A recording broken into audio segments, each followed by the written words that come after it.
तैनौ विश्वाभूतानि सदृष्टो हृदयातिनः नमो अस्तु नीलग्रीवाय सहस्राक्षाय वीरुषे अधो ये अस्य सर्वाणोऽहं तेभ्यो करिष्यामः प्रमुञ्चतन्मनस्तं वयोरात्मयोर्जां याश्चते हस्तैषवः पराता भगवो वप अवतत्यधनुस्तगं सहस्राक्षशते सुदे निशेर्यशल्यानामुखा शिवो निःसुमना भव विजन्तलुकपर्दिनो मिशल्यो बाणभागुम् उत निशन्यस्ये सव आभुरस्य निसङ्गतिः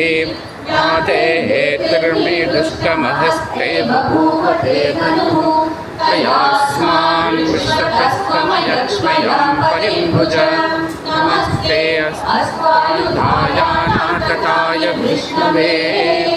उमाभ्यां तते नमो